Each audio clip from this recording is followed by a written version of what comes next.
اللہ کے سوا کسی اور کی اطاعت جس سے اللہ کی معصیت لازم آتی ہو، شرک۔ لا طاعت لمخلوق فی معصیت الخالق، مخلوق میں سے کسی کی اطاعت نہیں ہوگی کہ اس معاملے میں جس میں خالق کی معصیت لازم آ رہی۔ ہاں، خالق کے احکام کے اندر اندر والدین کا حکم بھی مانو، اطاعت کرو،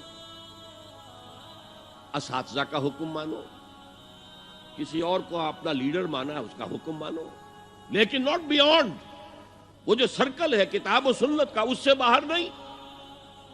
لا طاعت لمخلوق فی معصیت الخالق، یہ آپ الجبرے کے فارمولے کے طور پر اپنے سامنے رکھیے۔ اب اسے اپلائی کیجئے، جیسے فارمولوں کے ذریعے سے پھر بڑے بڑے وہ سم جو ہے وہ حل کیے جاتے تھے سوالات۔ صبح کا وقت ہے، آنکھ بھی کھلی ہے، کوئی اذان کی آواز بھی کان میں آئی ہے،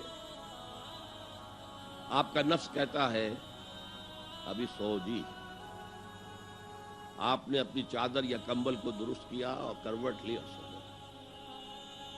یہ کیا ہے؟ آپ نے کس کا حکم پیچھے پھینکا اور کس کا حکم مانا؟ اللہ کے حکم کو پیچھے پھینک دیا، نفس کے حکم کو آگے رکھ۔ یہ شرک، اس شرک کو جاننے والے بہت کم ہیں۔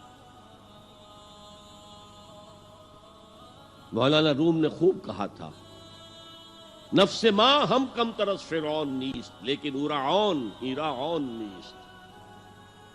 میرا نفس بھی فرعون سے کم نہیں ہے۔ فرعون نے کہا تھا نا، الیس لی ملک مصر وہذہ الانہار تجری من تحتی، کیا اس ملک مصر کی حکومت میری نہیں ہے؟ اور سارا جو یہ آپ پاشی کا نظام ہے، انہار کا نظام ہے، وہ میرے کنٹرول میں نہیں ہے؟ جس کا چاہوں موگا کھلا رکھوں، جس کا چاہوں بند کر دوں۔ یہ تھا خدائی کا دعویٰ، انا ربکم الاعلی۔ تو مولانا روم کہتے ہیں میرا نفس بھی اس سے کمتر نہیں ہے۔ وہ کہتا یہ جسم میرا ہے، اس پر میرا حکم چلے گا، میں نہیں جانتا کون اللہ کون رسول، کیا حرام کیا حلال۔ تو فرعون سے کم تو نہیں ہے میرا نفس، لیکن ایراعون اس کی بہت مدد تھی، فوج تھی، لاؤ لشکر تھا، تو اس نے زبان سے بھی کہہ دیا کھل کر انا ربکم الاعلی۔ میں مسکین ہوں، غریب ہوں، میرے پاس کوئی طاقت نہیں ہے، میں زبان سے تو کچھ نہیں کہہ سکتا، اندر سے میرا نفس یہی کہتا۔ یہ نفس کی حکومت قرآن کہتا ہے، میں حیران ہوتا ہوں، دو جگہ یہ مضمون آیا ہے، ارأیت من اتخذ الہہ ہواہ افانت تکون علیہ وکیلا۔ اے نبی تم نے دیکھا اس شخص کو، اس کے حال پر غور کیا جس نے اپنی خواہش نفس کو اپنا الہ بنا لیا ہے۔ اللہ اکبر، الہ، لا الہ الا اللہ، کلمہ توحید کا مرکزی لفظ یہاں آ رہا ہے، من اتخذ الہہ ہواہ، جس نے اپنی خواہش نفس کو اپنا معبود بنا لیا، الہ بنا لیا۔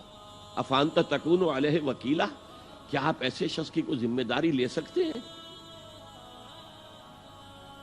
سود حرام ہوا کرے جی، حرام ورام، ہمارا دھندا جو ہے وہ آگے بڑھ نہیں سکتا۔ تو اللہ کے حکم کو پیچھے ڈالا، نفس کے تقاضے کو آگے رکھا۔ کون معبود ہے آپ کا؟ نام عبداللہ رکھیے، نام عبد الرحمن رکھیے، ہے عبد النفس، نفس کے بندے، نفس کے غلام۔ یہ میں نے یوں سمجھیے کہ جیسے میں نے ہجرت اور جہاد کی ڈیفینیشنز کی تھی۔ ہجرت کا بیس کیا ہے؟ پوچھا گیا ایو الہجرت افضل یا رسول اللہ، اے اللہ کے رسول بتائیے سب سے اعلیٰ ہجرت کون سی ہے، افضل؟ فرمایا ان تہجر ما کرہ ربک، ہر اس چیز کو چھوڑ دو جو تمہارے رب کو پسند نہیں۔ آج رات ہی سے آپ ہجرت شروع کر سکتے ہیں۔ جائزہ لیجئے کیا کیا چیزیں میری زندگی میں خلاف شریعت ہے، تو اللہ کو ناپسند ہے، فیصلہ کیجئے کہ آج کے بعد نہیں ہوگی، ہجرت شروع ہو گئی، افضل الہجرہ، سب سے افضل ہجرت شروع ہو گئی۔ لیکن ٹاپ پر لے جائیے تو یہ ہجرت جب اللہ کے دین کو قائم کرنے کی جدوجہد اس مرحلے پر آ جائے کہ اب باطل کے ساتھ ٹکراؤ ہے اور اب چاہیے کہ ساری قوت ایک مرکز پر جمع ہو جائے، ہجرت فرض کر دی گئی، وہ ہجرت گھر بار چھوڑ کر، اہل و عیال کو چھوڑ کر، اور مکے کے بھیڑیوں کے رحم و کرم پر چھوڑ کر اپنے گھر والوں کو جو لوگ ہجرت کر کے آئے، حکم تھا۔ ہجرت مدینہ فرض تھی، ہجرت حبشہ فرض نہیں تھی، صرف اجازت تھی کہ جن سے سختیاں نہیں جھیلی جا رہی مزید وہ چلے جائیں۔ تو ہجرت کا یہ ابتدائی نقطہ، انتہا یہ جہاد، المجاہد من جاہد نفسہ، جہاد تو یہاں سے شروع ہو گیا، اپنے نفس کے خلاف جہاد کرنا۔ صبح نفس نے کہا ابھی سو جاؤ، آپ نے نفس کی بات کو رد کیا، اپنا کمبل اٹھا کے پھینکا، اٹھے، وضو کیا، نماز کے لیے آپ مسجد چل دیے، آپ نے جہاد کیا نفس کے خلاف۔ یہ افضل الجہاد ہے، اور سب سے چوٹی اوپر یہ ہے کہ جب وہ حق و باطل کی جنگ ہو تو جان ہتھیلی پر رکھ کر میدان میں حاضر ہو جاؤ۔ هي الحلقات تحفظني بآيات من القرآن